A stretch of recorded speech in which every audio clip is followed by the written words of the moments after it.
There's treasure inside them balls.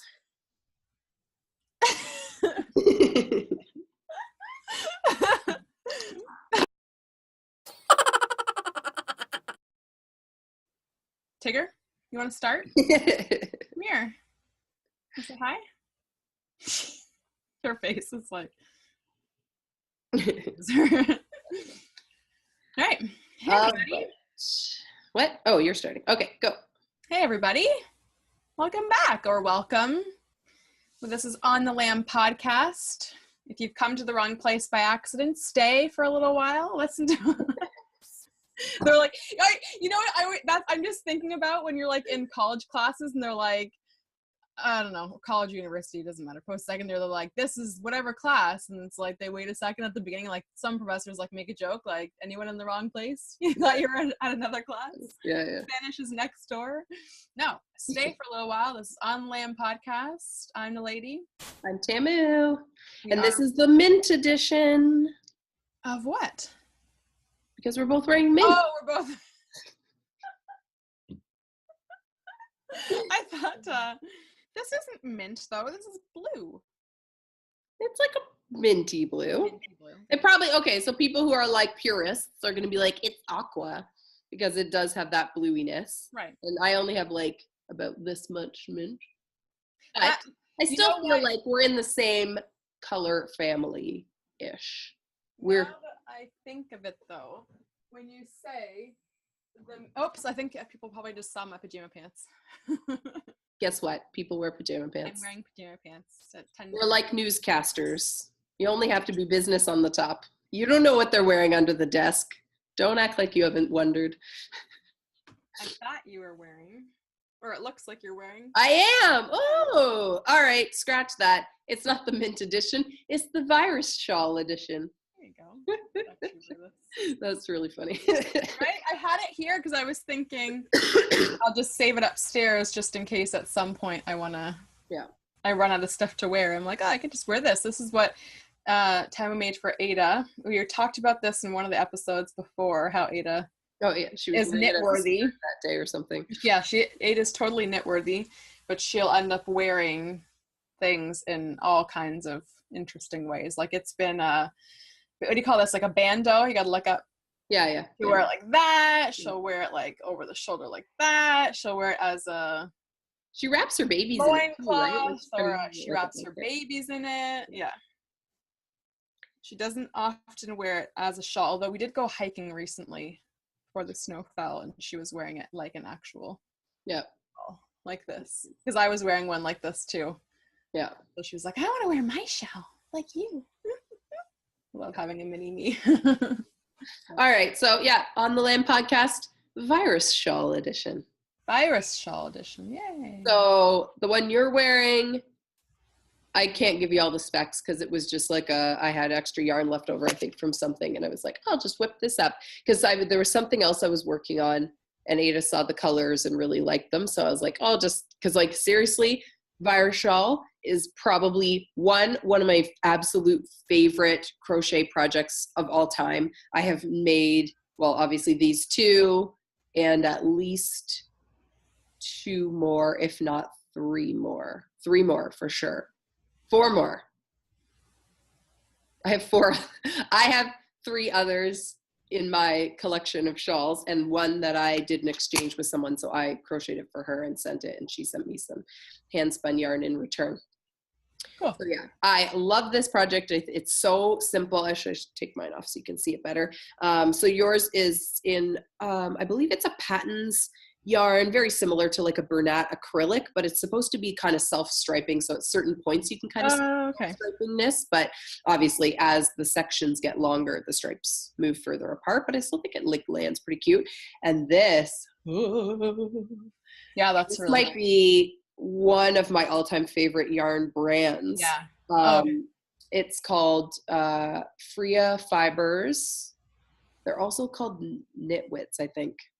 I'm not really sure why the 2 names, but Freya Fibers, they are absolute perfectionists when it comes to gradients.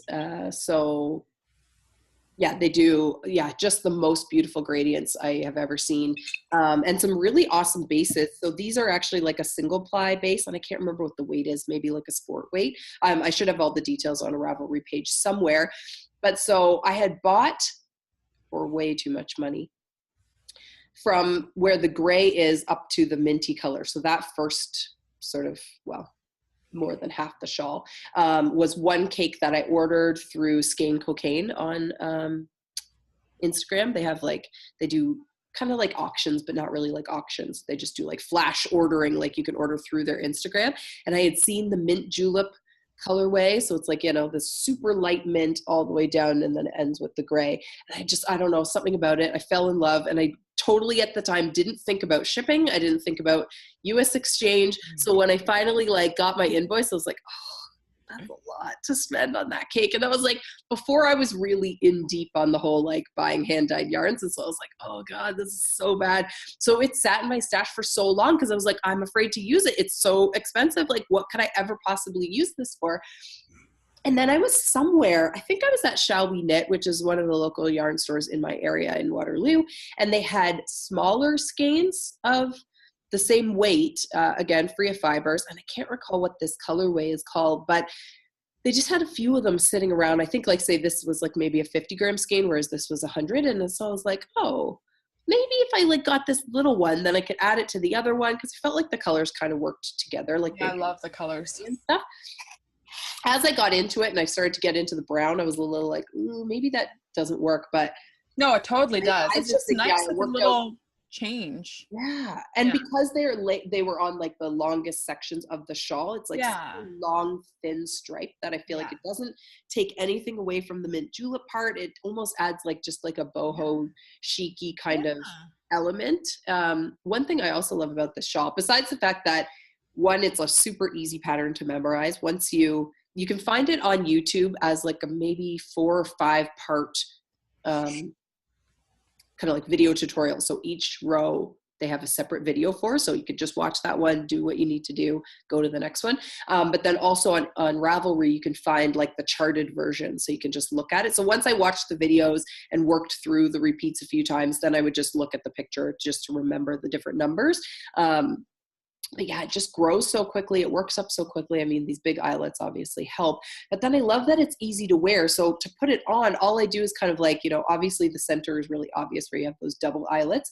And then I kind of like eyeball equal holes on each side. And then I take like this side corner and put it through that hole, and take this side corner and put it through the other hole. So it stays on, because that's like sometimes my biggest complaint with a shawl is that it looks great if you can put it on perfectly, but then don't move because it's going to slip and fall. And like I've had days where I'm like taking the kids to school and it's like hanging halfway and like barely holding on by one little corner. I'm like, I don't have time to fix this. Like, it's frustrating. So, oops, lost my way. I have to not look at myself while I do it because that messes me up. Yeah. Anyways, so yeah, definitely one of my all-time favorite projects, and it was sticking out of my bag of knits that I keep in the front hall closet. And I was like, yeah, I think that's what I'm going to wear today. So I love it. And it was really cool, like little fangirl moment when I posted on Instagram and tagged Free of Fibers. And they were like, oh, we really love this. Not like 2 colors we wouldn't have put together. Cause on their website, if you're like, oh, I really want to make something large, or I need multiple skeins, and I'm not sure what colors to put together. Cause some of their gradients, like, or their cakes, you know, it's like an interesting color combination that you're like, what would I put with that?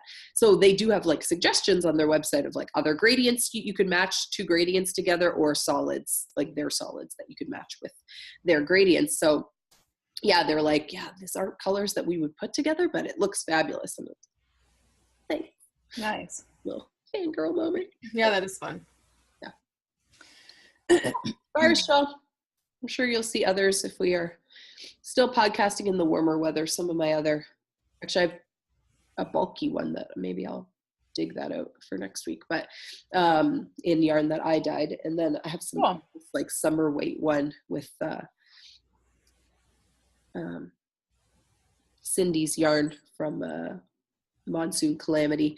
It's like the plied cotton. And so it does that like cool effect of like fading. Anyways, it's really beautiful. Cool. So yeah. Also what I'm wearing today. Cute. I don't think I've ever seen those before. Not that I can think of. These are the purple part. I think it's West Coast. I always want to mix up West Coast wool and West Yorkshire spinners, and I don't know why I mix those two up because they're completely different. One's a yarn store in BC, one's a yarn company in like the UK. But you said it's Wet Coast? Well, that's what the yarn store is called. Is yeah, so you want to, like, I would also want to say West Coast, yeah. Yeah, but it's like, I don't know. Anyway, so I think this yarn is West Yorkshire spinners, but I bought this as just like a tube. So it's called Transformatube. I got it at Shawl Knit. The person has like a circular knitting machine, like the old school style.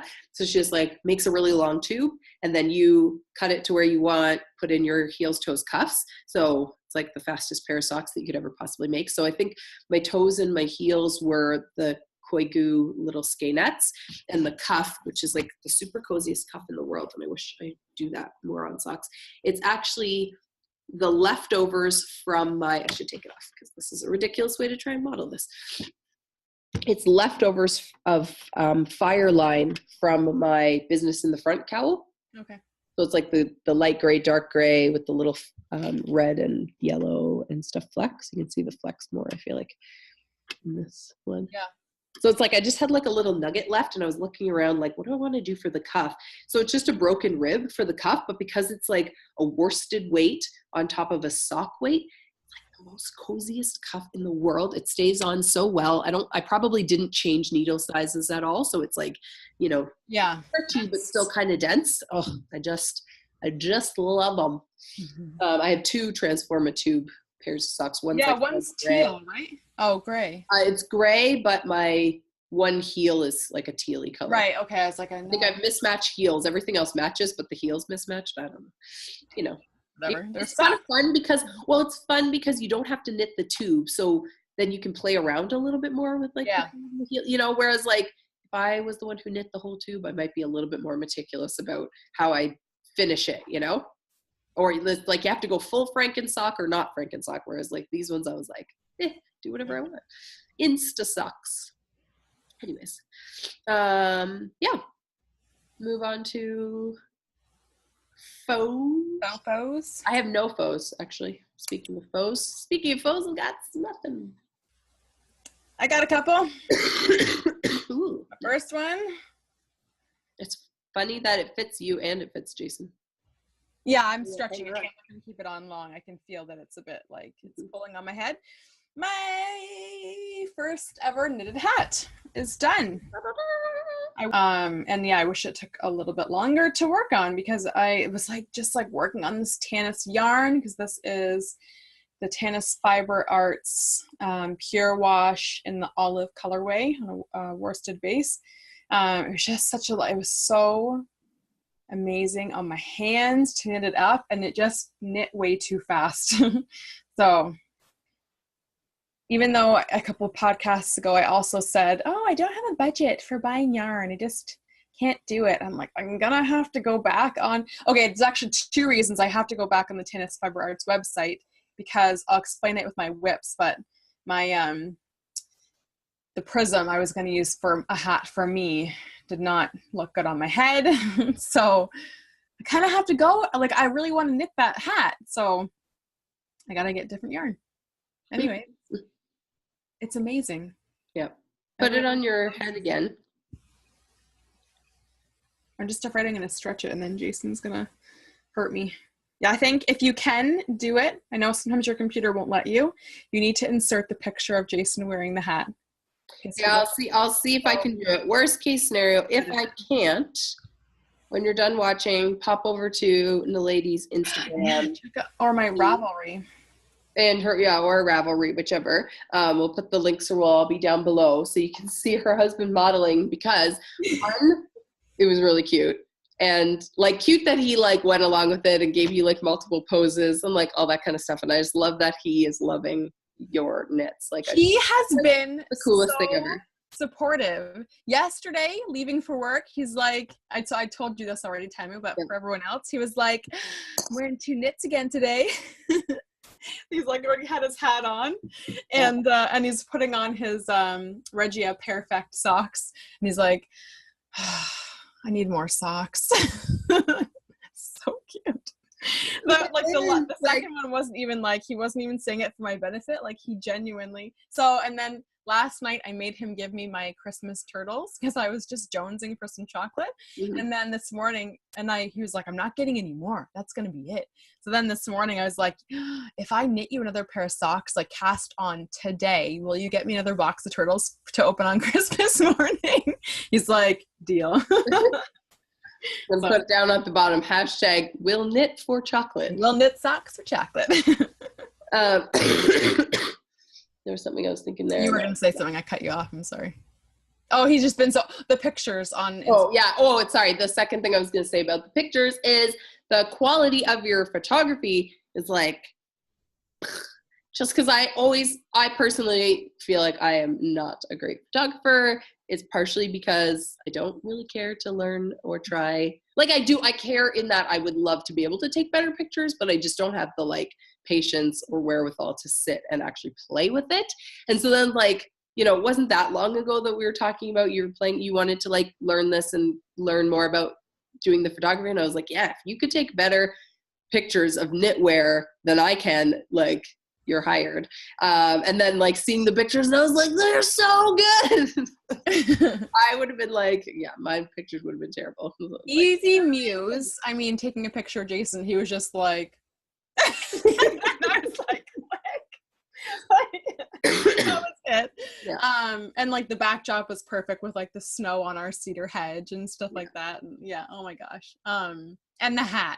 Like, but it's like for me, I always feel like, in hand, the knit looks amazing, but then it's like, I can't quite get the right balance of like light and stitch definition and color popping and, like to really show it off and do it justice. It sometimes either takes me a lot of shots or a lot of playing around with the bit of editing that I can do, or it just has to be like the exact right light day, like it's like, I have to go out on the deck.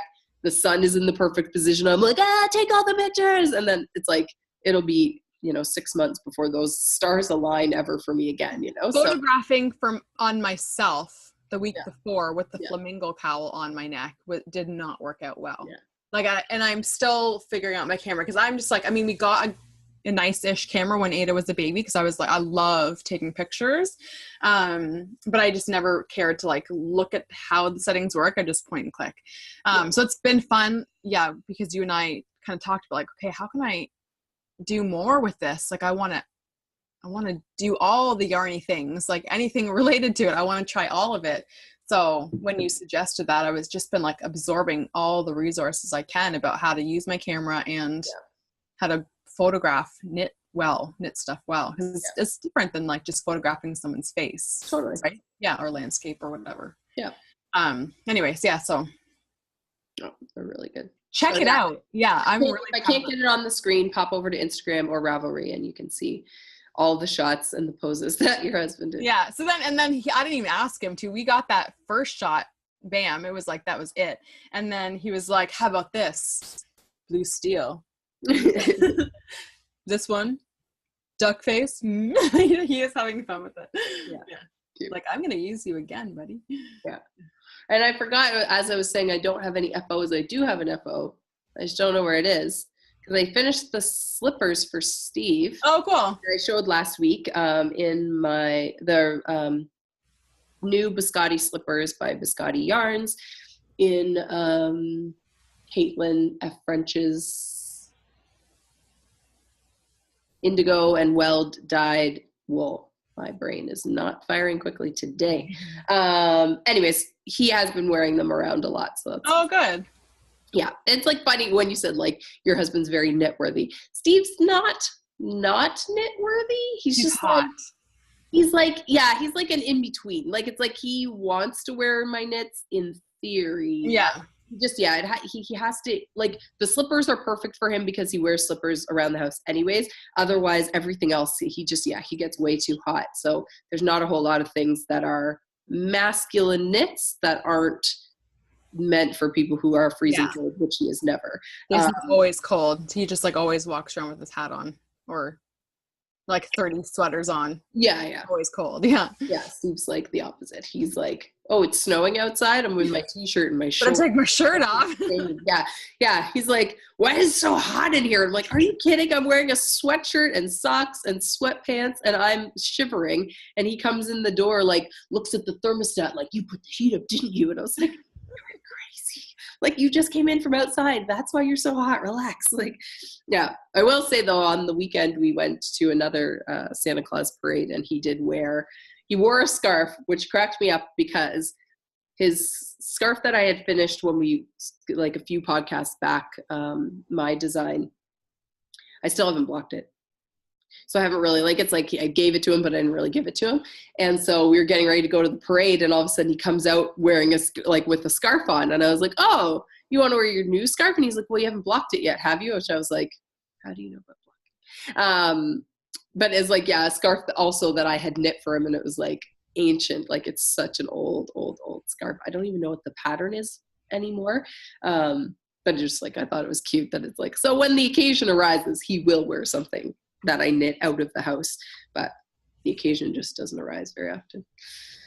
Anyways, yeah. It's neat. Are you just the blocking thing? It's neat. You don't necessarily have to like tell somebody something, but they just listen and like see what you're doing. And yeah. I did tell him when I gave it to him, but I'm surprised he remembered because he doesn't remember. Right.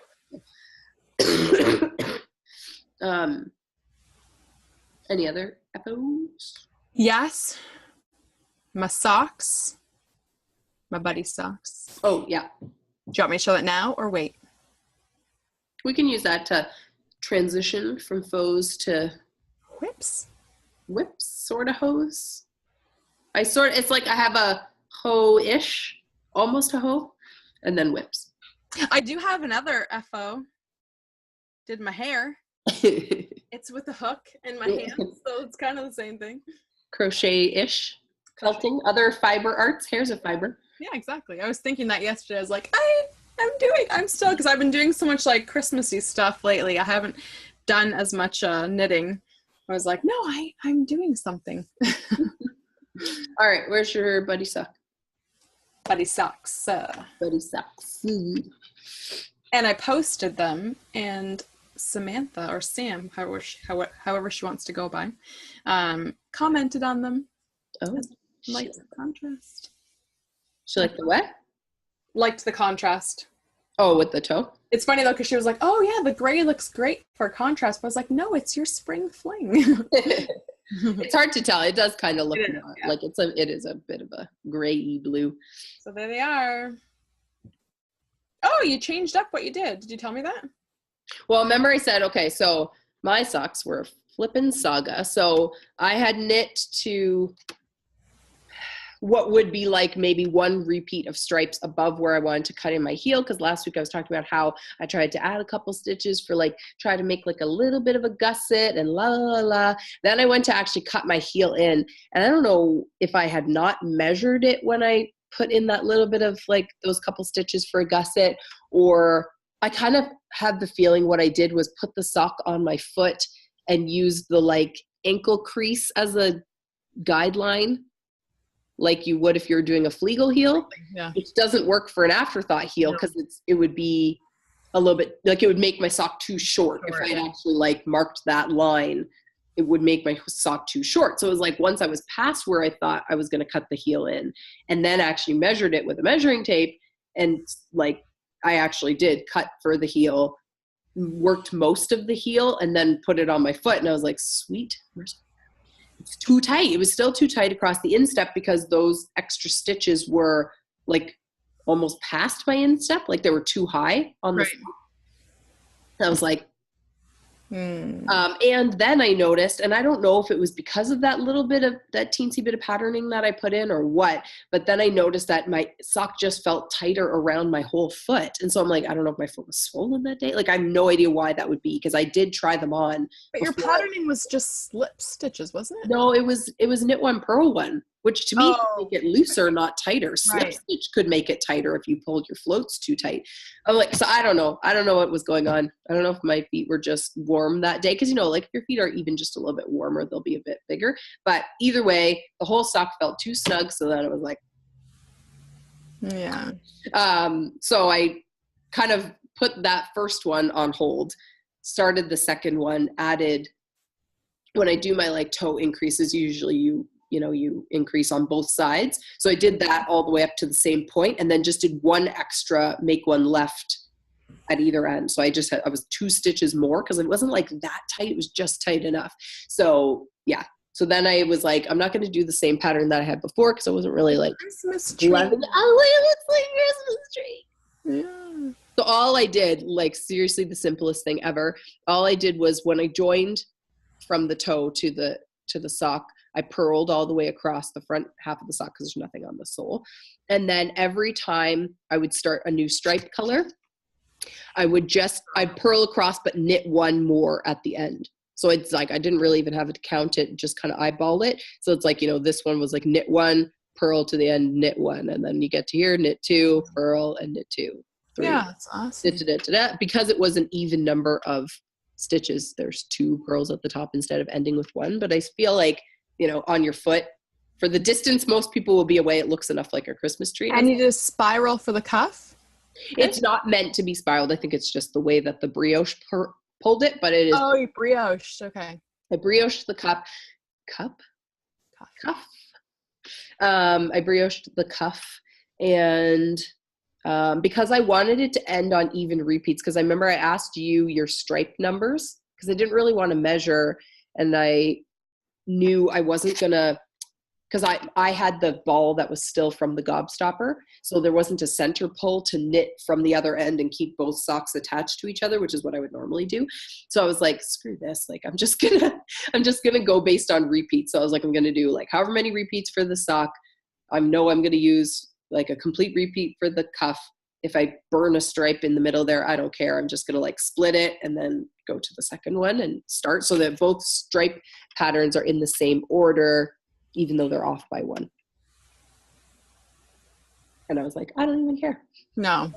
I'm like, I'm not like a kind of person I get really bent out of shape that they need to be matchy-matchy. It was like, it's close enough. Like the only spot I feel like you really notice it is if you looked right at the toe. Then you're like, oh, Yeah. one's navy, one's green. I feel like if you look at the middle of the sock, you almost, like once they're on, you don't even really notice, I don't think. No. Anyway, so yeah, so I brioched the cuff. So if I flip it down, I could go for like the lighter version.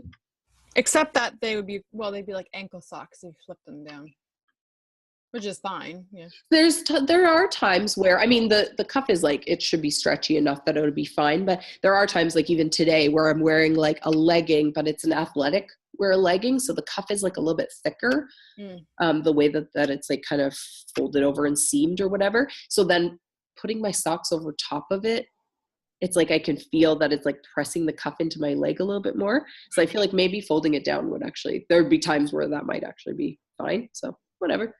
I think they'll be cute. Yeah, it's cute. They'll be done on time, and that's all that really matters at this point.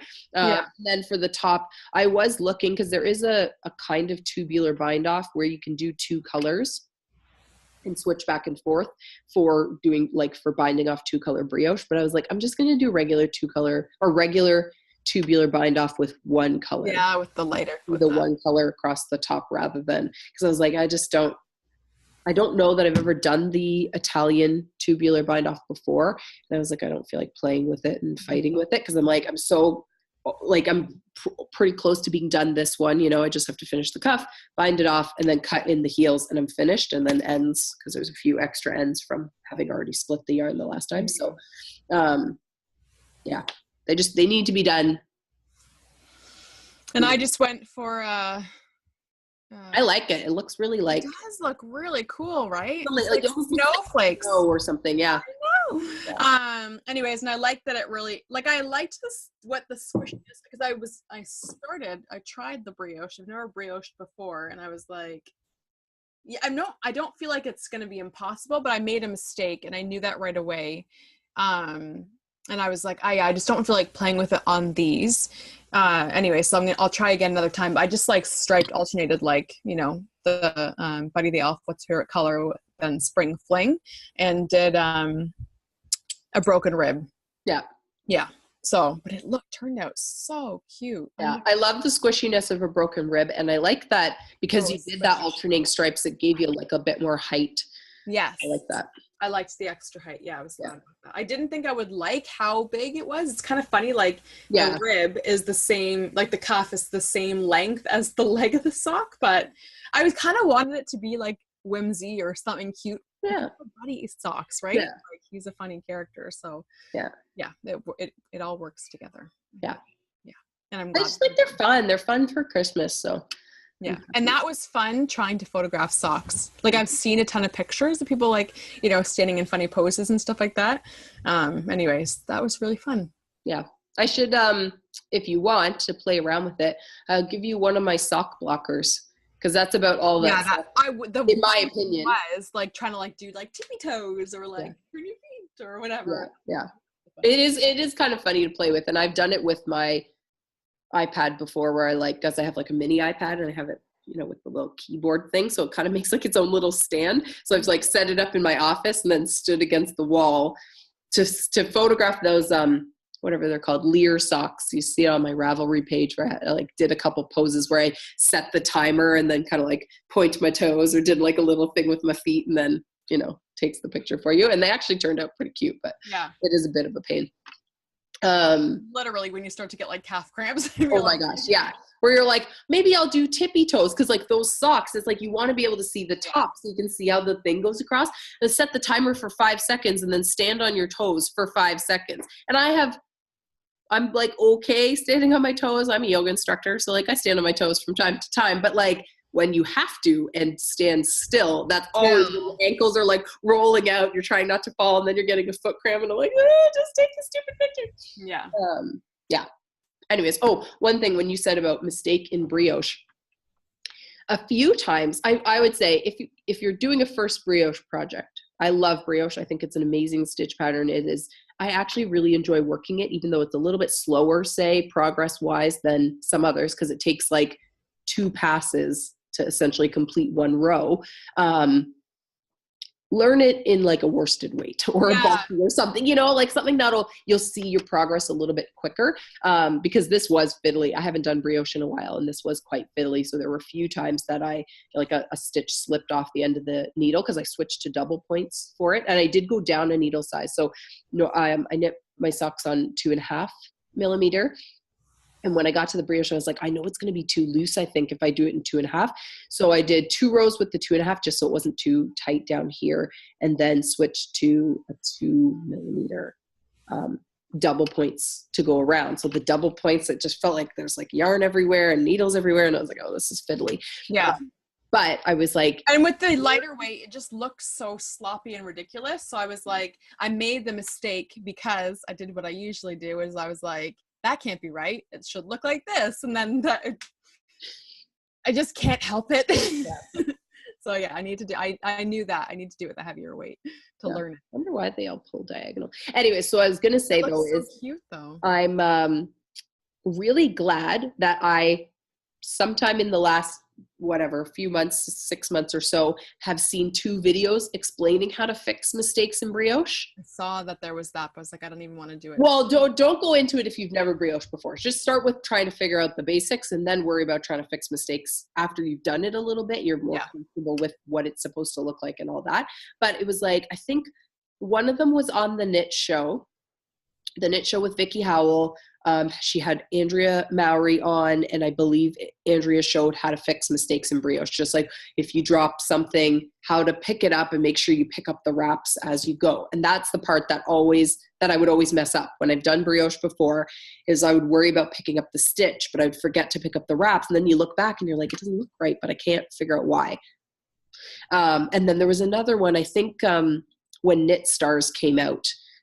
There was like a preview for Knit Stars and they showed somebody, and I can't remember her name, but apparently she's like a very big name for brioche, also showing how to fix mistakes. And that was like such helpful knowledge to just have tucked away. It's like I didn't need to know it at the time, but then when a stitch popped off, and one popped off that I knit past and didn't notice it until it was like, 3 or 4 stitches down, I was like, no, no. So I was like, I'm not ripping it out. So I was like, okay, calm down. You know how to fix this. So like slowly picking it up and actually like, can't see it. I fixed it. I was quite proud of myself. Yeah. Anyways, so yeah, other one is on the needles, almost finished. I just want to quickly show, this is the bag that I've had them in. This is a waxed canvas pouch from Pip Robbins. Jillian, she's a Toronto-based sewist, designer. I don't know what she would classify herself as, but I just like, I love it. And I don't know, we were talking before about zippered pouches and how like I like zippered pouches for certain times and places, but like yoga, when everyone's in Shavasana super quiet laying on the floor, I don't like zippers because I don't want to be loud. I did something about this super chunky zipper. It is quite quiet. And I hadn't really thought of it before until like yesterday or the day before I went to zip it or unzip it. And I was like, that is probably the most silent zipper I've ever heard. That's a weird thing to value, but I was very like happy about it. Anyways, that fits in your life. Yeah, makes sense. Yeah. It's just the perfect size for a little sock project. And sometimes like, again, it's like there's pros and cons of everything. Sometimes I like drawstrings, but then they don't always stay shut as well. So this was perfect for this because I had a lot of little bits and bobs floating in this. And then my pins, little knit picks pin, I just thought was really cute. And then this pin that I picked up at Stitch and Kitsch show this weekend from, I think they're called Bareface, and I'm not entirely sure. I'm kind of embarrassed to say I should have checked their feed more. I'm not totally sure what all their business does, but it looks like a lot of, they screen print on different things from part of what I can see. Anyways, I don't know what it was about this pin. I just thought it was really cute. It's like a little bit festive because it kind of looks like Christmas trees, but you know, kind of outdoorsy and whatever. Anyways, I just thought this little pouch is like the perfect little backdrop. So I might get Jillian to make me a similar one, but a little bit bigger for more pins. Because I have a lot of patterny bags that I feel like I don't want to put a pin on a patterny bag. It feels like overkill. Anyways, so that's that.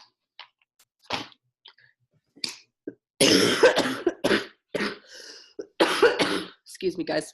I have a doctor's appointment this afternoon, I swear, because this cough is out of hand. Pneumonia. I'm like partially hoping not and partially hoping that's all it is. I'm like hoping it's as long either it should be just a cold or nothing else. Like I don't want to be diagnosed with some other weird thing like 100 days cough or some ridiculousness that I will hate life about. Another sock whip. I'm only showing this because I do actually have some progress on it from the last time I showed it. I can't remember the last time I showed it, but so just a toe up, pretty well vanilla sock. My Molly Weasley colorway from Nomadic Yarns. I might have her tag. I do. And I am seriously Insta-stalking her because quite a while ago when I purchased, I think it might have been when I purchased this or I was just whatever, looking at her feed, she came out with the Mischief Managed colorway, another Harry Potter inspired colorway. And I was like, oh, I don't really need more, but I kind of want it. Oh, the map, right? Yeah, I was like, what's the Mischief? It's like the color, you have to see it. It's like black. I think it's like kind of black, brown, beige, and then like a speckled stripe. And I don't know what it is about it. When I saw it in the ball, I was like, well, I want it because it's cute and Harry Potter inspired, but I probably don't need it. And then I saw like people's knit up and I was like, why didn't I order it when I had the chance? And now every time either she's done a shop update, either it hasn't been in the shop or I've missed it. And so I think I saw in her stories that she's dying more right now. So like the next shop update, I'm going to be like on Etsy, like refresh. Cause I feel like I require it to live now. I don't know. Sorry, gum. This is really bad. I need to just get it out of my mouth.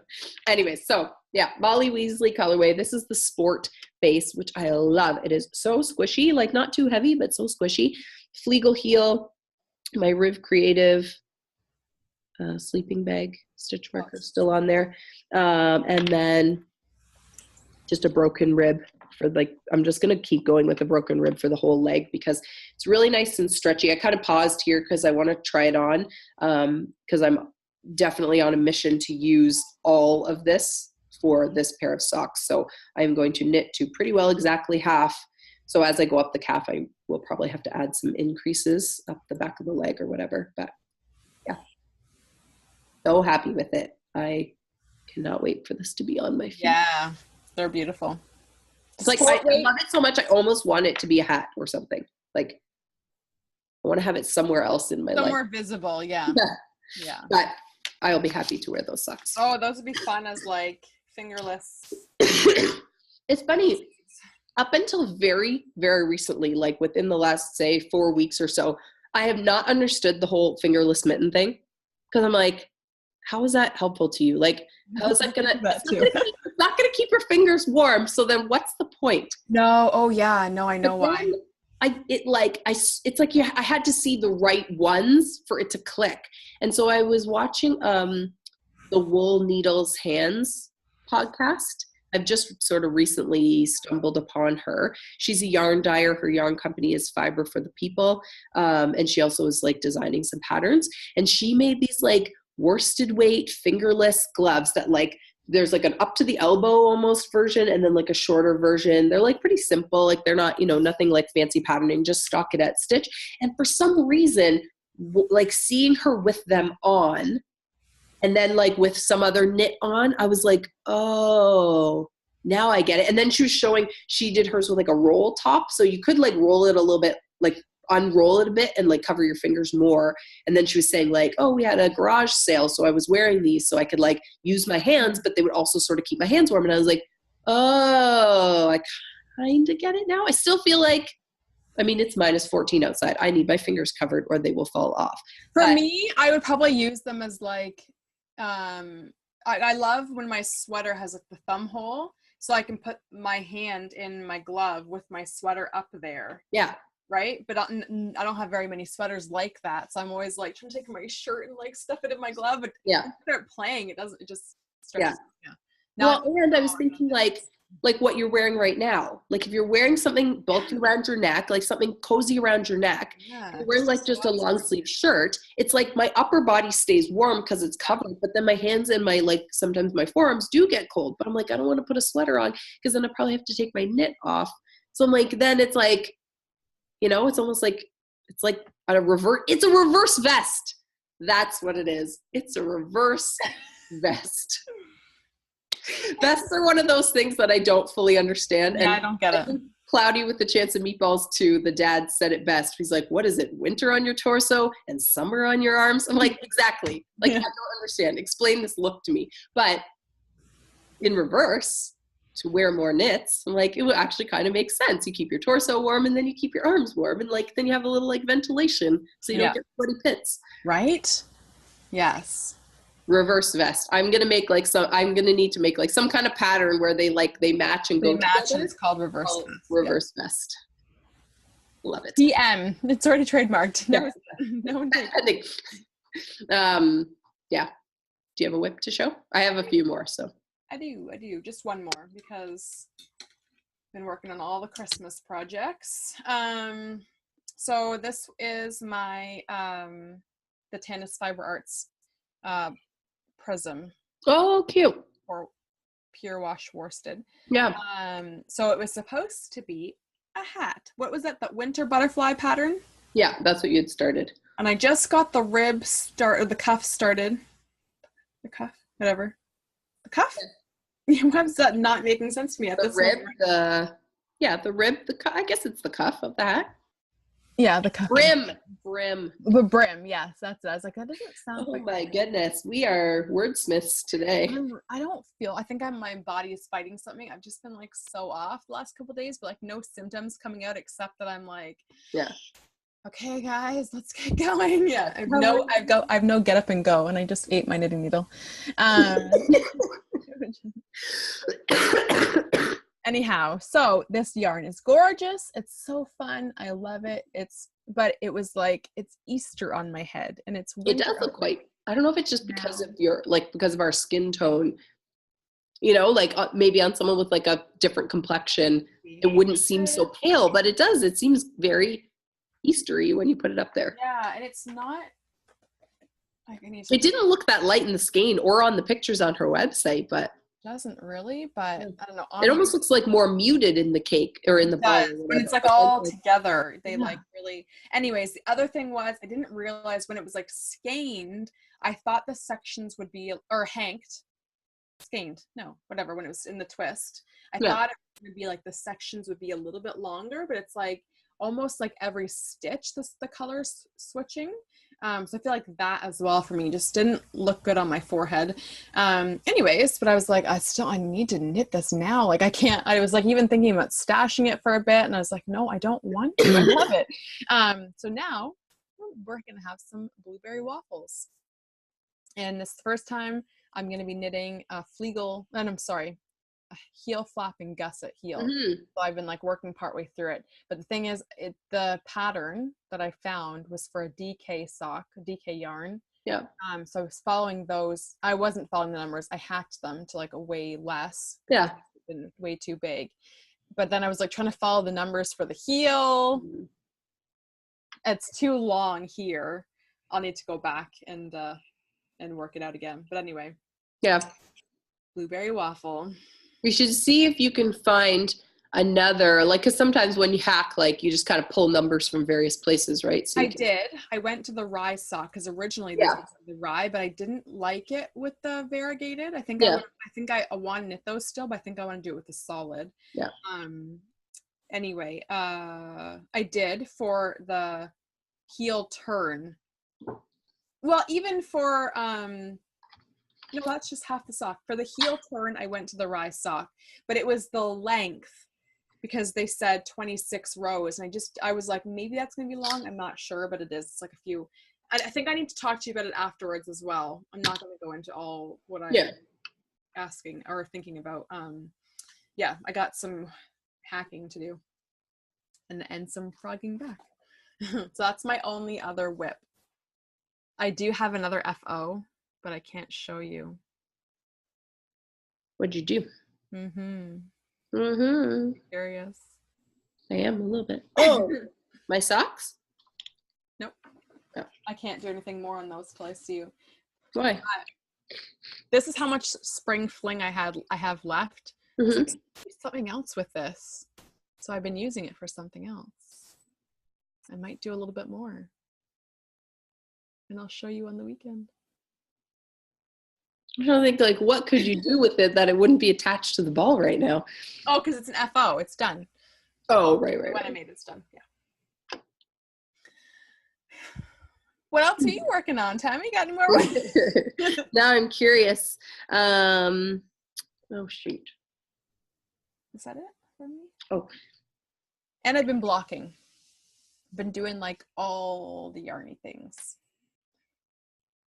Expanding your horizons. Yes. And Jason was also very helpful with the blocking. He was like, he's gonna start knitting. I think that's where this is going. This is like step one in the series. I don't want him to knit. I want to be the Ontario version of Tanis Fiber Arts.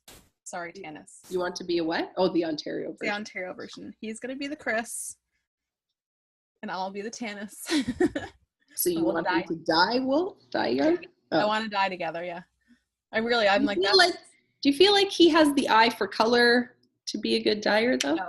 Or you're just you're gonna create the colors, he just has to follow the instructions? Yeah, that I would I don't think I have a good eye for color either. I think I'm better at like the stitches and stuff. I have a good eye for like the stitches and stuff, but I don't think I'm a good color person. Anyways, it's not really gonna happen. It's just I want to work together. Like I want us to be working from home and doing something together. And I'm loving how much you can do with yarning. Yeah. Yeah, go ahead. Maybe he can be like our editor or something. He can like edit the videos and the pictures and stuff. We'll figure something out. We'll give him a job. Or, actually what would be right up his alley, but this would be like a huge undertaking. He would be a great shepherd and shearer. Have some sheep. Do it. There are because there are mills in Ontario and stuff that you can send your stuff to. Right. He was like, as long as Temu moves up here, we'll do it. I'll get some sheep and I'll take care of them for you and shear them. Deal. And I'll spin the wool. All over that. And you'll design it and then we'll knit together. And then we'll have a store. Like I have it all in my head. This is a very elaborate undertaking, but I like your 20-year plan. Yeah. All right. So next whip is my doppelganger hat, test knit for Celine Knits. So I'm, I don't know, a ways through the chart.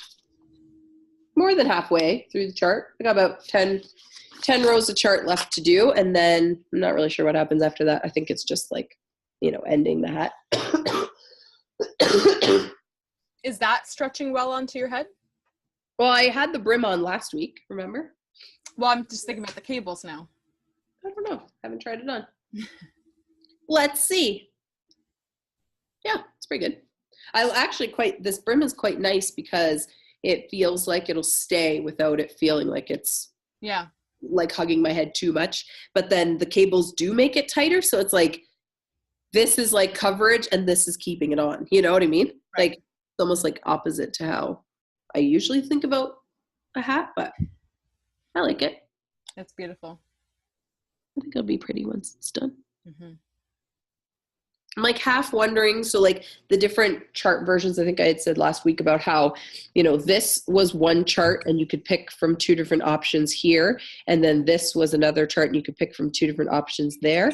And this one, it's like the cables here. And then the other version, you would also cable these side sections. Mm-hmm. And now that I'm looking at it in real life, I'm like, I should have gone for the more cabled version, although it would have been slower to knit. This is like pretty quick right now. I'm like, I kind of wish I had done the more cable-y version, but next time maybe if I do it again, I can wear that one if it's not cabled enough for you. We'll see. I'm not gonna lie, I was gonna give it to you anyways. Were you really? Yes. I was gonna try and keep it a mystery, but now you're gonna think it was your idea. I was just about to say I'll even buy it off you, but you don't need. Oh.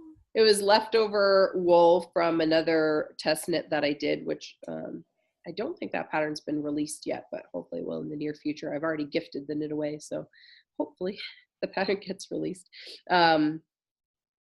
Yeah, but I was like, at first I was worried because I didn't think I had that much left. Yeah, you got a lot. But, well, and because whatever I had test knit before was kind of like a bandana cowl. It was like really kind of a neat construction compared to other ones I've done. It's really pretty, like a neat cable or a neat eyelet section up the front. I don't think you would have seen it because it was supposed to be like top secret until the pattern comes out. I just don't know. I'm doing this sideways because I can hear feet marching around. Yeah. Anyways, it was like, I think the pattern called for 2 balls of whatever weight it was. This is like Mineville Wool Project. Mm-hmm. They're light worsted weight base. I really like it. The colorway, they don't actually name their colorways. So the way that they dye is they get batches of wool from a local something. I can't remember the whole story now. And they dye some and then they sell some natural. So you can like go and apply for an account and buy. But when you buy, you have to buy like a batch. Like you don't buy like a single skein from them directly, you buy a batch. So I usually get my single skeins from the various places that buy their batches. So this one, the light worsted, I think I got from Simply Sock Yarn company in the States. But I've bought other like fingering weight ones from Knitomatic in Toronto. But anyway, so it's like, once you get it, it's up to you if you want to label it, if you want to name it. Otherwise it just is like here's your yarn baby. Like they keep it really simple to keep the cost down for production, because Mineville Wool Project is also fleece artist and handmaiden. Like they have 2 other yarn companies that make really luxurious yarn combinations and fiber combinations. So this is kind of like a side project. Anyways, so yeah, so whoever I bought it from, I think Simply Sock Yarn in the States, had called this colorway Constellation. So you can see there's like very dark greens and some blacks, and you can see the speckles kind of bleeding out. And I really like it. It's a bit masculine, but to me, it's kind of like, I like a neutral that has a little bit of like a twist to it. So it's not just gray. It's gray with a little visual interest. Cool. Anyways, I like it. Yeah, it's gorgeous. I like it. I don't wear my hats a ton, like unless it's really freezing cold. So I thought, when you were saying about you had said to me something about you wanted another hat to wear, and that was before you had bought the yarn. So it was like, when I signed up to do the thing, I was like, I'll make this one for you. Nice. Thank you. Because I'm like, yeah, I love the hats you gave me already, but there's just some times where I'm like, I don't need this, like, Yeah. yeah. Yeah. So I thought that would be good because it should hopefully fit, but still be like a little bit more sleek on your head. Yeah. Compared to some of the really bulky. Thank you. Slouchy ones. Anyways, it'll be good though, because then you can try it on this weekend and see once I'm at the end of the cables, if you want me to add more length to give you a little bit at the top, or if you just want it to be like smooth to your head all the way around. So yeah. You have no other whips, you said, right? Keep going. Okay. Yeah, keep going. Okay. So my last two are my Sweater Freak knits. So my shawl, which I can't recall where I was at last time. I need to start putting like a marker or something to remind myself. Did I have the second side on last time? No, I don't think so. Okay. So side one up to the point that I'm at is done. You have to come back to it. Obviously the stitches are still live. They're just on some waste yarn. So side one is done. I'm on side two. I'm actually on to like the final part of side two because I'm going through the second half much quicker than I went through the first half. I think partially because it is supposed to be like that. Okay. Because it's like fully reversible. Yeah, okay. Other than the obviously the center on the right side, the center looks like knits. On the back side, the center looks like purls. But it is supposed to be like this. So all purl on one side, all knit on the other side. So when you wear it, you can just throw it on. You don't really think too hard about it, which I really like. I appreciate that in a knit. Right now, this, I don't know, something about your lighting is like, it's showing how yummy that's going to feel on. Like you can just see the wonderful texture of it.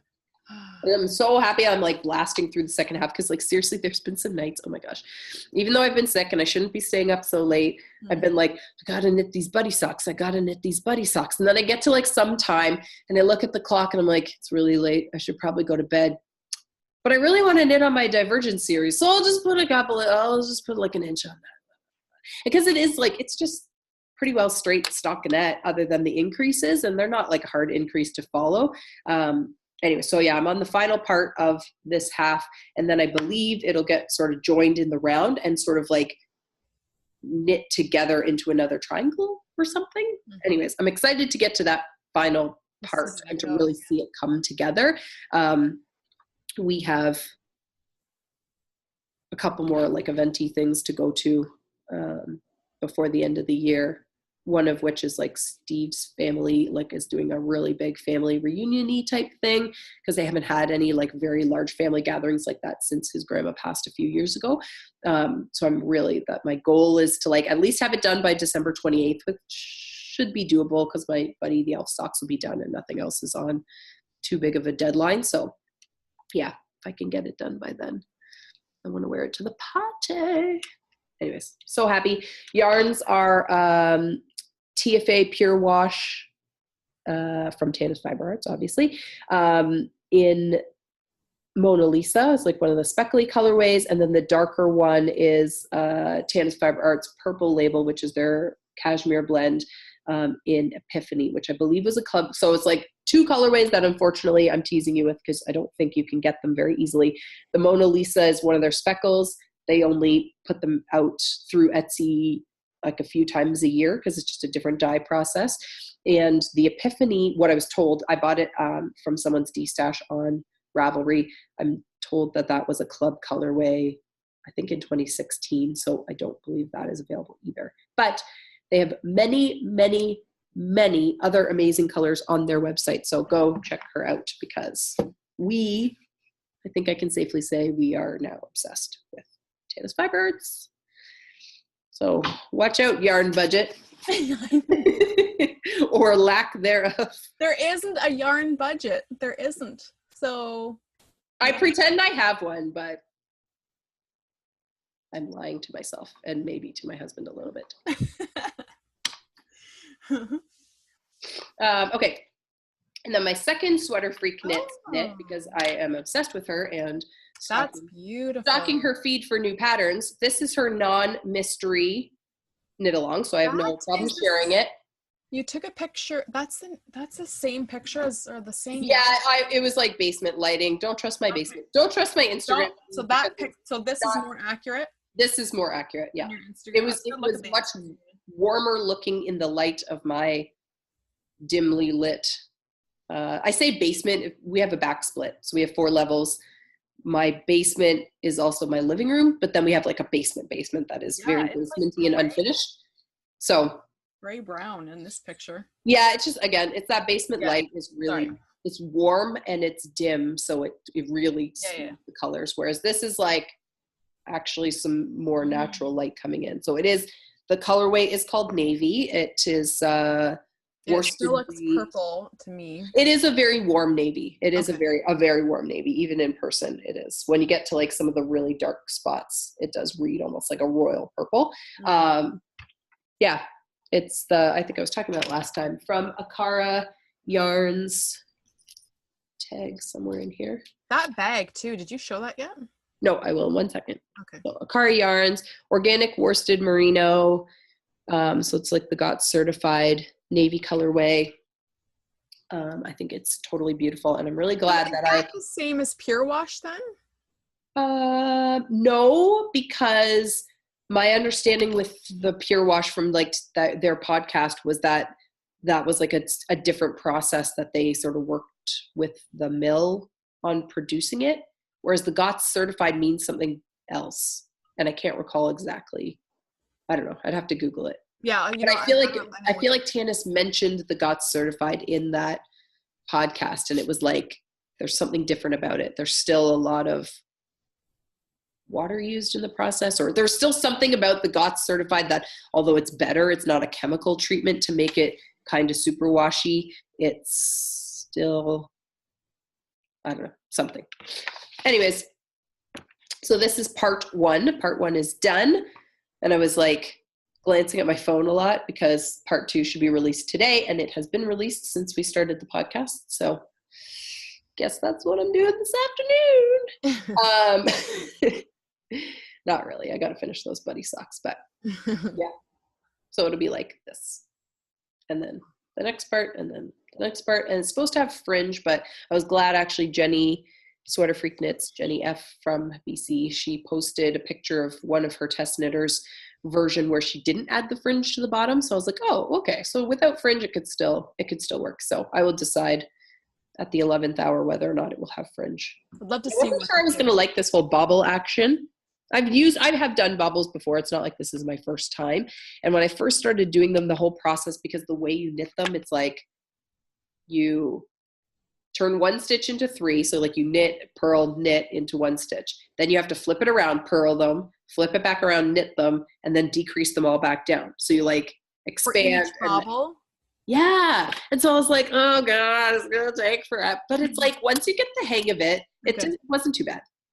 I was worried it was really going to like slow me down. The only thing was just like tracking the charts tracking the instructions to keep track of each, where row you had to do, because some rows were just knit, some rows are a cable, some rows are just bobbles, some rows are just knit again. Then you have 2 rows in here that are like bobbles and cables. And so I was like, lots of things to think about, but not like hard work.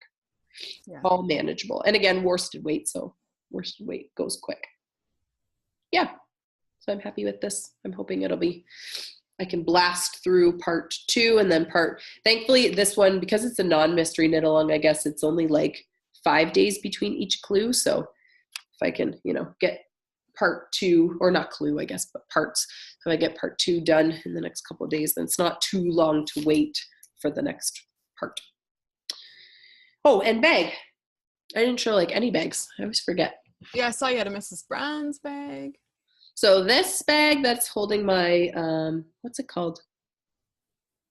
I can't remember what the pattern's called. Maybe I have it. That Divergent was in there. This one's not Divergent. This is the non-mystery knit along. Oh. Moon Spots Cowlette. So holding my Moon Spots Cowlette is a bag from Sewing Shenanigans. She is local to me, Lisa.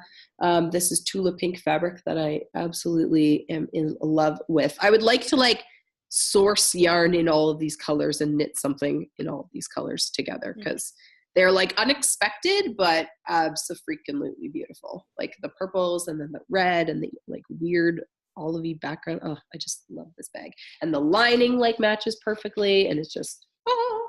So this is like obviously her larger size. She makes them also in a smaller size, has a little pocket on the inside, which is super handy. Like slip my pencil into there as opposed to chucking it in the bottom with all the yarn. And then, so this has 3 skeins, it has 2 cakes plus the project and the cake and the pattern and everything. And it doesn't even look like too bulky or overflowing. So I quite love that one. And then Mrs. Brown's bags, Moonchild colorway, which like anything with moon in the title, it's kind of like flamingo stuff. Unless it's like really bad, like I'm probably going to have to buy it because me and the moon have like a bit of a love affair. So this is the Moonchild colorway from Casual Fashion Queen. As soon as I saw the bag, I was like, yep, gonna have to have that. And then after having the bag for a while, I was like, gonna have to go get the yarn. So I do have, she has like these oversized, sometimes does these like oversized skeins. So thankfully we had one. What? Who dies? Casual Fashion Queen. So Mrs. Brown's bag, she gets yarn from other dyers. Her or someone knits the swatches, she photographs them, gets the fabric printed, and makes the bags. Right. So obviously it's like, someone else's yarn. So yeah, Casual Fashion Queen had Moonchild on her oversized hanks. So like 1,000 yards. That's like all dyed together. So it's all going to match. So I have that stashed away for sweaters. Oh, which reminds me, another thing I want to chat about. And then my doppelganger hat is in my Hungry Hungry Hippos bag from Lolo Did It.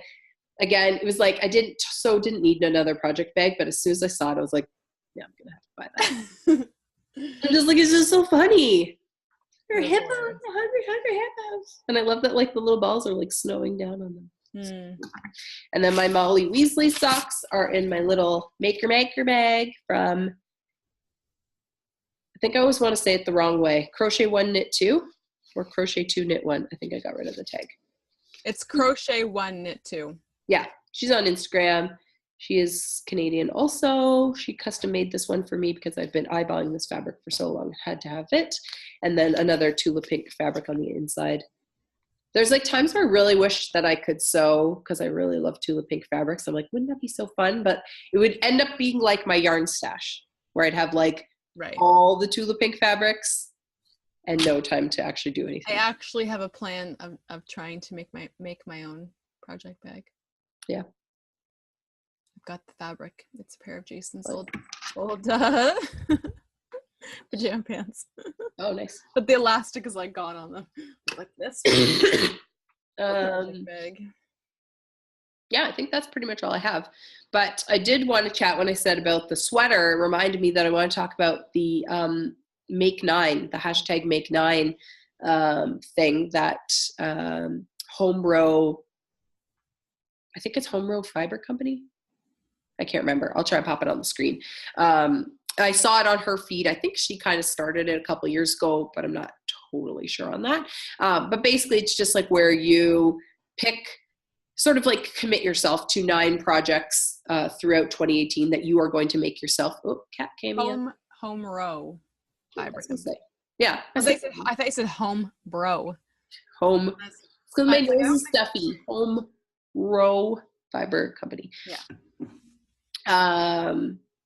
Yeah, so you like commit yourself to 9 projects that you want to make in the coming year. If you follow the hashtag, and I'll put it on the screen, and maybe we'll put it in the down bar thing as well. You can see people's like a collage, a 9-picture collage of the things that they're going to try to make. If you don't make all 9, who cares? It's just one's gonna come to like project planning for yourself, so that when you're standing there looking at your stash, or sewists, I think, do it too, when you're standing there looking at all the patterns or looking at all your fabrics, and you're like, I don't know what I want to make. Instead of going by impulse, you have this plan of like the things you want to do. And for me, I already have tons of yarn. I have tons of stuff in my stash. I already have a list. I have like a whiteboard type thing on my wall that I wrote down a whole bunch of projects that I already had yarn sort of stashed for. And what happens is like, new yarn comes in or a new project catches my eye, and I go into my stash, or I just, I go into my office and I see yarn and I'm like, oh, I want to knit this with it. And I totally forget to look at the list. So I'm hoping that you can try to at least try to make those 9. I know I'll make way more than 9 projects in the year, but these will be like kind of the 9 big things, because I really want to make some sweaters this year. I have a couple kits. I have like some yarn stashed for sweaters, some plans already in the works. So it's like, I think I'll have for sure a lot of sweaters on my make 9, and then maybe a couple other, because we also want to learn color work this year. So yeah.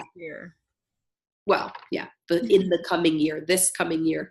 Yeah. So I'm excited to try it. So check it out. Obviously you don't have to do it if you don't want to, but you know, just another way to kind of, and actually, one of my local knitty friends, Wendy, who is creating Beauty in the Dawn on Instagram. She has beautiful knits and does a lot of amazing test knits. She was saying that her plan for 2018 was to like make a list, number all the projects, put all the numbers in a bucket, and then just kind of like, you know, pull them out and be like, oh, this is the next knit. So you're not sitting there humming and hawing or casting on 27 things and then never finishing them. And I was like, oh, that's a good idea. So it's like, you know, like just fun ways to kind of plan ahead and not feel that cast on itis overwhelm. That it's like when I want to cast on, it's with a little bit more focus instead of just haphazardly casting on 5 things in a week and then realizing I don't really want to finish any of them. Then they just sit in a bag. I think it's fun, and for me it's like, it's neat being a new knitter trying to like looking at doing this make 9, because it's like 9 projects seems like a lot to plan, but it actually goes pretty quick. Like I think I already have 6 things that I was thinking I want to make, so I just need to like find 3 more patterns. I think, I can't remember when we were going back and forth yesterday, because so another thing that we're doing, so January 1st we're gonna start another KAL. People can join in or not. Either way, we're going to do it. So we wanted to knit the Banal Breeze by Stephen West. It's a really cute kind of, I would say like sleeveless, but it's like because of like the way it hangs, it looks like a little short sleevey, you know, top sweater type thing. I think you knit it like side to side, so it'll be an interesting knit. So we both really wanted to knit it, so that's our January 1st. We're going to hopefully be together, weather permitting, and cast on together on that day. So yeah, so that's on my make 9. So it's like I know what my first knit for 2018 will be, and then yeah, I think as I started going in, so it was like Banal Breeze, the Messaline, I don't know if that's how you say it, but Messaline sweater by Bristol Ivy. I bought a kit for on Craftsy, so I really want to knit that. I have those mucklucks I bought the kit for by Andrea Mowry. I also bought that off Craftsy because they had all their kits on like super sale. They still have them on super sale, so go over to Craftsy and check out their kits. Because darn it, going to do don't that. What? Plug your ears. Plug my ears. Yeah. Anything. All the kits are sold out. Run away from your computer. Anyways, it's just like with the mucklucks. Like I knew I wanted to knit them anyways. I've been eyeing them since that pattern came out like a million years ago. And, you know, then I saw the kit. So it's like, I don't have to worry about trying to figure out the yarn. And it actually was like, because it was on sale, like it was quite reasonable. I don't know if I would have ordered just that kit, but it's like because I was ordering both, then it made the shipping seem a little bit more reasonable. But yeah, Banal Breeze, Messaline, the mucklucks. Oh, I've had the Saturate shawl on my list for so long. It's like a big kind of fade crescent shawl. It's like crazy fringe at the bottom. Cosmic, I think it's called Cosmic Dandy by Julie Knits in Paris. That is like amazing. It has like brioche and kid silk, like the fuzzy yarn in it. And it's like beautiful. That's at least 5. I'm sure I have others. Kind of want to knit the gingerbread pullover by Boho Chic. It's like very cable-y short sleeves. They are. They're still on sale. I was just looking at some the other day that I was like, something ended yesterday at midnight, and I even like this morning when I woke up and I was like, I just feel like I should have got something on sale. Sometimes I feel like Craftsy is like how I feel about Old Navy. Like they'll always have they sale. They say that the sale ends, so buy it now, but then you go and it's like, nope, still on sale for the same amount, or it goes on sale more, or it goes like a little less, but it's still on sale compared to what it says the full price is. So I don't really know if they ever have their stuff listed full price or not. It's American, isn't it? Craftsy? Yes, but it's a smart website, so when you go into it, it'll come up in Canadian prices. I'm just wondering, do you pay customs at the door? It will depend. So like in Really? Canada, the way customs works, it's like random draw. Because like I can go like several packages in a row, not having any customs or duty, and then I can have like 3 in a row where I do. So it's like just, I don't know. I don't know that there's any specific rhyme or reason to how they determine who gets charged extra on those kinds of things, or if it's just kind of like they pick a certain percentage of packages every week or whatever. I don't know. Sometimes you get lucky, sometimes you don't. Are you frozen? No, I'm just Sitting very still, and I was like, I can't tell if you're moving. Yeah. So yeah, that's it. That's all I can think of. Anything else? I can't wait to knit my abalone. That's on your make 9. Are you casting that on now, or are you waiting till? I almost cast it on a couple times. And I'm gonna wait. I don't know why. Add it to your make 9. I know I'm gonna put it in my make 9. I'm excited to like do the picture, but I don't have all my pictures yet. That's what Ravelry's for. I know. I don't want to just go on and like just pick something. I want it to be like everything that's come up so far is like organic. Like I genuinely see it and want to knit it. Yeah. Yeah. Anyway. I feel like there's still a couple weeks before the end of the year, so it's not like you have to have it done right now. Right. But I also personally feel like I could, like, it's like I know I want to knit a couple sweaters and this and that. So I might, in my make 9, just do like the patterns I know for sure that's a pattern I want to make. And then if I can't find a pattern to go with like a certain yarn, like the Moonchild, like the oversized hank, it's 1,000 yards. I know it's going to be a fingering weight sweater, but I'm not exactly sure what pattern. So I might just like in my pictures put a picture of that hank and like, I'm going to use this for a sweater this year. Pattern pending. It's a little hand woven pouch that I had ordered when I'd ordered a hand woven bag. I think she's from Alberta. I want to say her feed is like Cabin and Cove, but I feel like I'm wrong. If I can find it, I will put it on the screen or whatever in the notes. Just like a little hand woven pouch, but it was like the perfect size for these teeny socks. Anyway, so that was the first one, right? Yes. That was number 1 from the Opal Sock Yarn Advent Calendar last year. And then this was number 2. Those go together. See, that's what I was saying. Like they go, but they don't match. Yeah. Like almost the same color. So like little misfit kicks. Tell me, I need to know though, would people buy this as like a set for someone, for like your grandkids or for your child? Would you buy this? I feel like some cool parent might. I'm a cool mom. I'd buy them.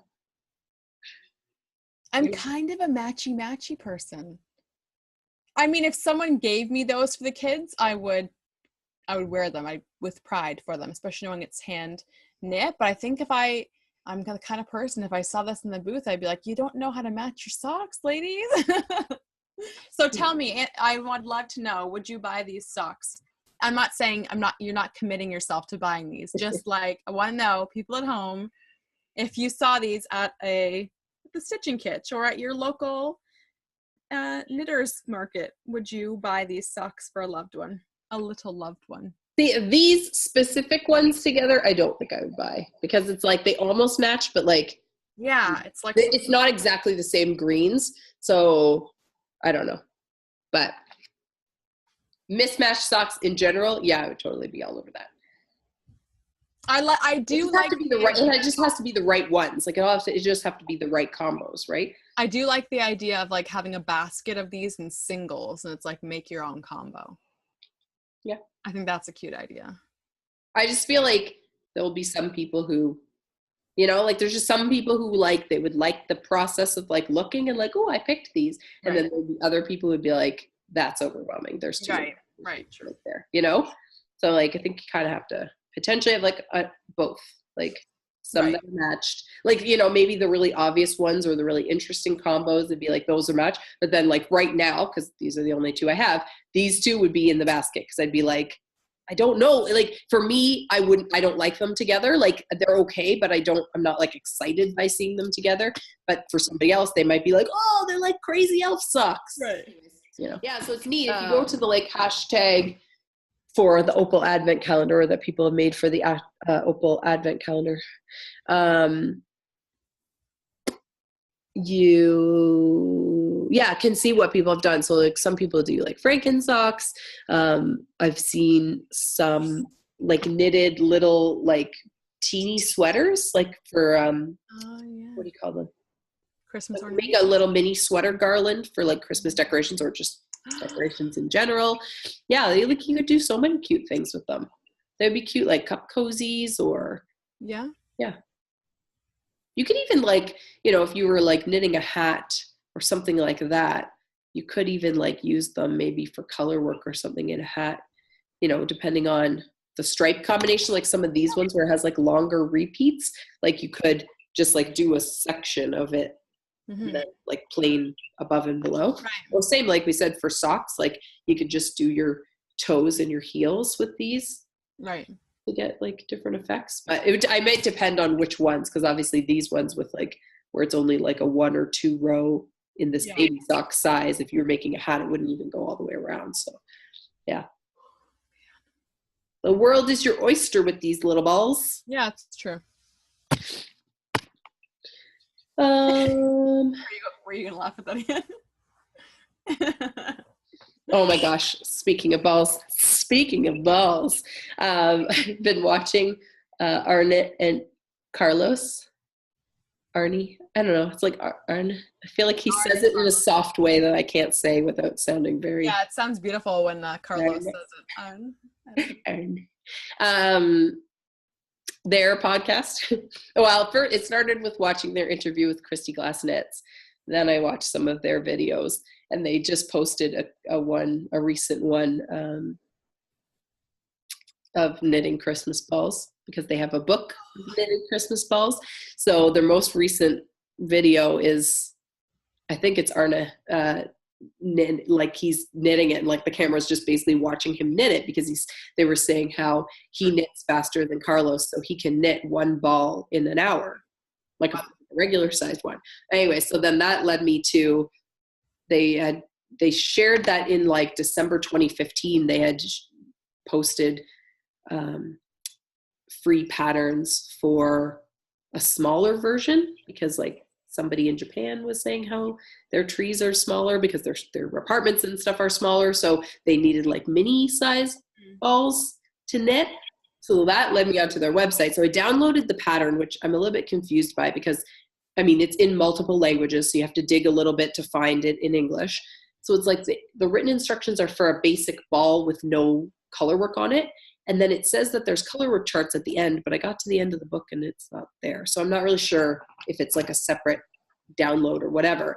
But there's a link on their website, like on their blog in the same spot, to get you to a custom color work generator for that ball.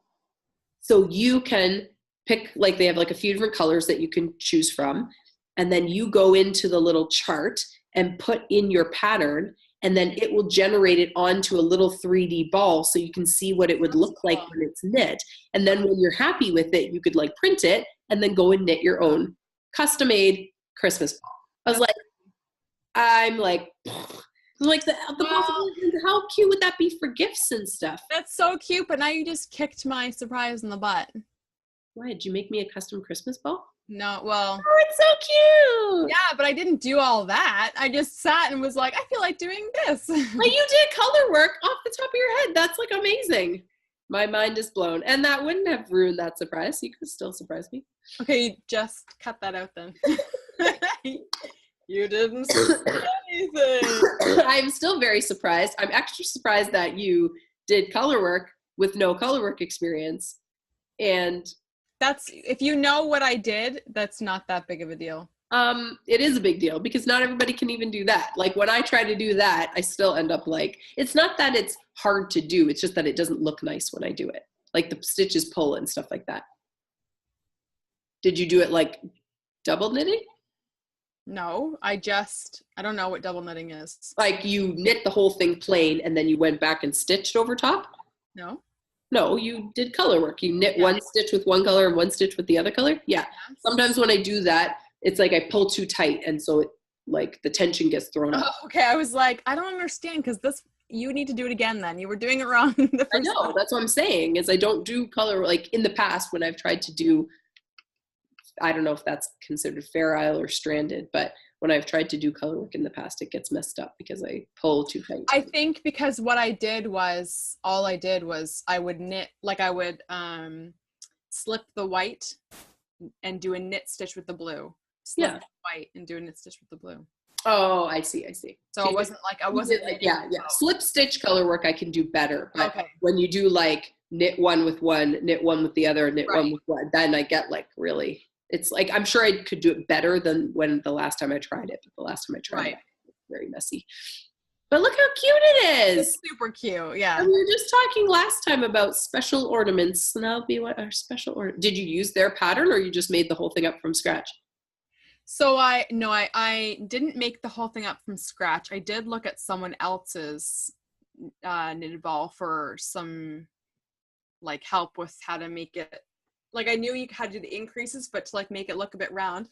Plus, having just knit this helps me because I did it way smaller, because I was like, for one thing, I don't even know if you're gonna like it. For two, I was thinking like I had to show you, because you're talking about like how in Japan they have smaller trees, and I was like, it has to be a small ball because you have the tiniest tree ever. That's the tiniest tree ever. This will probably be like a little bit bigger than the tree that you have. Anyway, so having just knit the hat, and I really liked this pattern. Yeah. It's so small you can't get the effect on there. It ends too soon. But I basically did it myself. It's so cute. A little bit of help from a friend.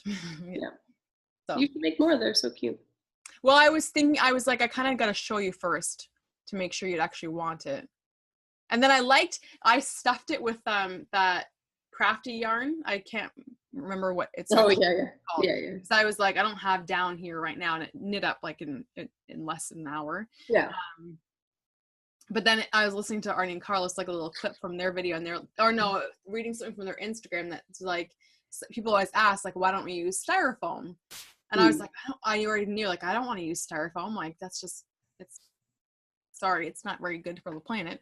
So I was like, and plus I already had that yarn there, and I was like, and I kind of like that it's a little bit, it's got some character to it. The shape is not perfectly round, and they were saying the exact same thing, and I was like, well, plus spirit animal knitters.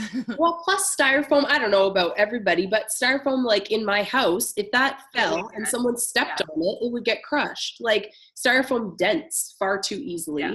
So I wouldn't like, if I was going to use anything, if I was going to use anything, I would do, so I think I mentioned it, but I can't remember if I did for sure. I bought the Yarn Enabler, did the pencil, the Christmas bauble. Yeah. Did you buy those? I did. Good thing I didn't buy them for you, because I was tempted, but I was like, but I thought something made me think you might, and then I was like, she had a sale going on, so I was like, I'm just gonna do it, because even though I had extra ones, because I'm like contemplating, so if I get my socks done basically today, I might try to see if I can cast on and make ones for teacher gifts.